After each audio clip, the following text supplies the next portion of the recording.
का चैप्टर हज़रत मोहम्मद सल्लल्लाहु अलैहि वसल्लम एंड इम्बॉडीमेंट ऑफ जस्टिस का पैरा नंबर 2 पढ़ेंगे। लेक्चर स्टार्ट करने से पहले हम हज़रत मोहम्मद सल्लल्लाहु अलैहि वसल्लम पर दूसरी पढ़ लें। तो मैंने भी पढ़ लिया है, आप भी कोई छोटा सा दूसरी पढ़ लें, कोई बड़ा नहीं आता, छोटा सा पढ़ लें दूसरी। तो इस पैराग्राफ में पहले हम वर्ड्स मीनिंग पढ़ेंगे। Now let's start words meaning. Practically meaning होगा इसका अमली तौर पर प्रूव्ड साबित किया, मोर ज्यादा, देन मुकाबलतन, जस्ट इंसाफ पसंद, इक्विटेबल अदल पसंद, यंग नौजवान, ट्रेडर ताजर, अर्न हासिल करना या कमाना, दोनों मीनिंग होते हैं इसके। रेपुटेशन शोहरत, बीइंग होना, ये बी की फॉर्म है बीइंग। ऑनेस्ट ईमानदार, यहाँ पे वर्ड ऑनेस्ट उससे पहले ए आया है, उस एन आया है। ए और एन में ये फर्क है कि अगर कोई वर्ड वॉवल का साउंड दे तो उससे पहले हम एन लगाते हैं, जैसे एन ऑनेस्ट है, क्योंकि ऑनेस्ट में आवाज ओ की आ रही है, ओ वॉवल है, इसलिए हम एन लगाएंगे। नेक्स्ट वर्ड है फेयर, इसका मीनिंग होगा अदल पसंद। आगे है बिजनेसमैन, इसका मीनिंग होगा कारोबारी आदमी या कारोबारी इंसान। ऑलवेज हमेशा, डीलिंग्स लेन देन को कहा जाता है, व्हेन जब।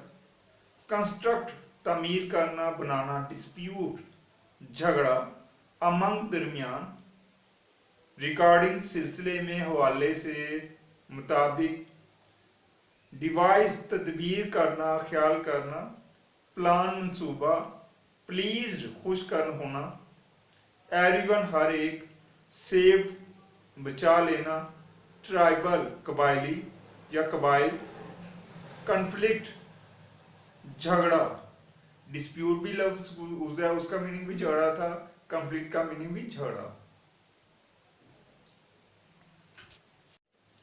अब हम चैप्टर हज़रत मोहम्मद सल्लल्लाहु अलैहि वसल्लम एंड इम्बॉडीमेंट ऑफ जस्टिस के सेकंड पैराग्राफ के चंद एक अल्फाज के वर्ड्स सिनम्स पढ़ेंगे। पहला वर्ड है प्लीज, सिनम होगा इसका डिलाइट। इक्विटेबल, सिनम होगा इसका ऑनेस्ट, एच साइलेंट है। रेपुटेशन, सिनम्स इसके मैं आपको 3 बता रहा हूँ, करेक्टर, इन्फ्लुएंस, नेम। फिर वर्ड आता है कंस्ट्रक्ट, सिनम होगा इसका बिल्डिंग। डिस्प्यूट, सिनम्स हैं इसके मैं 2 बताऊंगा आपको, डिबेट और डिस्कशन। अब हम चैप्टर हजरत मोहम्मद सल्लल्लाहु अलैहि वसल्लम एंड इम्बॉडीमेंट ऑफ जस्टिस के सेकंड पैराग्राफ में से चंद एक अल्फाज के एंटोनिम्स पढ़ेंगे। Now let's start. Please antonym होगा इसका एंगर। इक्विटेबल एंटोनिम होगा इसका इनइक्विटेबल। रेपुटेशन एंटोनिम होगा इसका डिसलाइक। कंस्ट्रक्ट एंटोनिम होगा इसका run, RUIN run. Dispute antonym होगा एग्रीमेंट। अब हम चैप्टर हज़रत मोहम्मद सल्लल्लाहु अलैहि वसल्लम एंड इम्बॉडीमेंट ऑफ जस्टिस के सेकंड पैराग्राफ में की उर्दू ट्रांसलेशन पढ़ेंगे। Now let's start Urdu translation.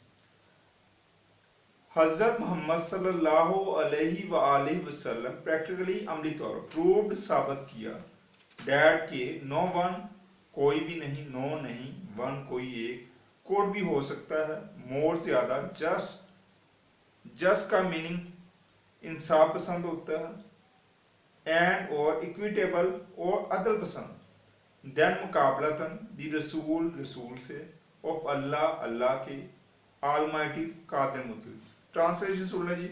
हज़रत मोहम्मद सल्लल्लाहु अलैहि वसल्लम ने अमली तौर पर साबित किया कि कोई भी अल्लाह कादिर मुतलक के रसूल सल्लल्लाहु अलैहि वसल्लम से ज्यादा इंसाफ पसंद और अदल पसंद नहीं हो सकता।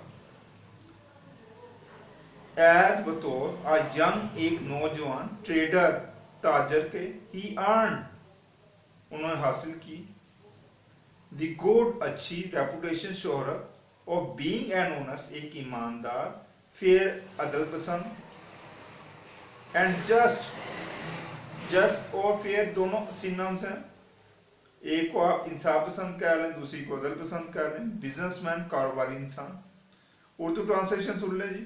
एक नौजवान ताजर होने की हैसियत से आप सल्लल्लाहु अलैहि वसल्लम ने बतौर एक ईमानदार, मुनसफ और आदिल कारोबारी इंसान के तौर पर नेक नामी हासिल की।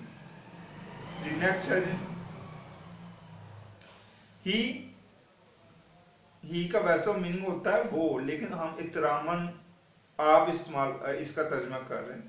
ही ऑलवेज, आपने हमेशा, ऑलवेज हमेशा, हैड थे, फेयर, फेयर का मीनिंग मैंने आपको बताया, ये सिनोनिम है किसका, जस्ट का, इक्विटेबल और फेयर, ये तीनों सिनोनिम्स हैं।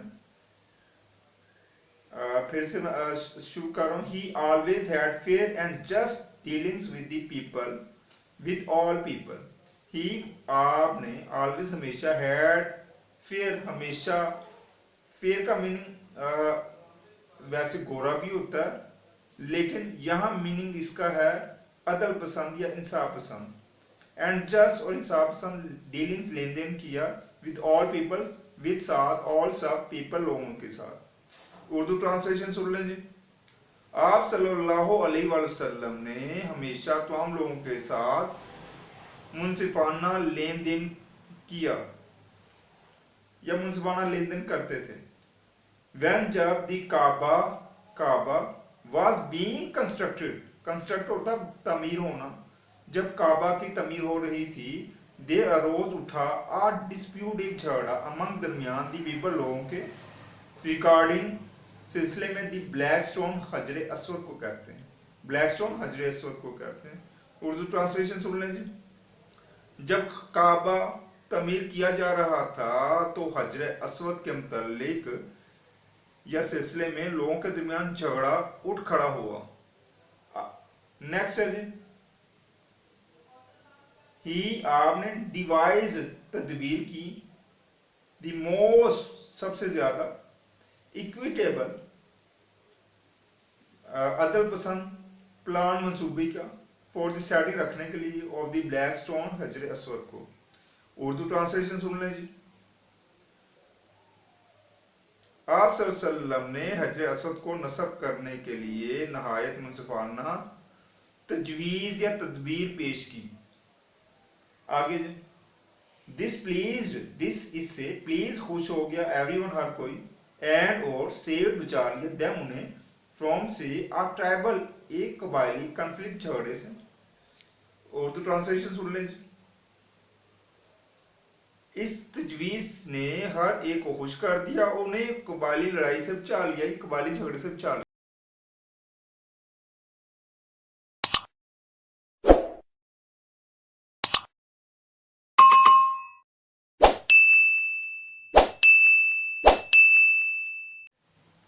अब हम चैप्टर हजरत मोहम्मद सल्लल्लाहु अलैहि वसल्लम एन एम्बॉडीमेंट ऑफ जस्टिस के सेकंड पैराग्राफ से मुतल्लिका क्वेश्चन पढ़ेंगे। Now let's start question of the second paragraph. ये बॉक्स वाला क्वेश्चन है। हाउ डिड द रसूल सल्लल्लाहु अलैहि वसल्लम रिजॉल्व द इशू। सवाल की उर्दू सुन लें। रसूल पाक सल्लल्लाहु अलैहि वसल्लम ने मसले को कैसे हल किया। आंसर है इसका, he devised the most equitable plan for the setting of the black stone, black stone. अब हम चैप्टर हजरत मोहम्मद सल्लल्लाहु अलैहि वसल्लम एन एम्बॉडीमेंट ऑफ जस्टिस के सेकंड पैराग्राफ में चंद एक वर्ड्स के सेंटेंसेस बनाएंगे। Now let's start with sentences. Word है इक्विटेबल, सेंटेंस होगा आई हैव नॉट या I have most equitable plan for your matter. Word सुन लीजिए। इक्विटेबल का sentence, I have most equitable plan for your matter. Next है जी issue, try to resolve this issue, try to resolve this issue. आगे आता है word reputation. Sentence होगा he has no good reputation, he has no good reputation in this matter, he has no good reputation in this matter. फिर word आता है construct, construct a building for the needy, construct a building for the needy. Next है dispute, there is a dispute, there is a Kashmir dispute, there is a Kashmir dispute, या there is a dispute of Kashmir between Pakistan and India, between Pakistan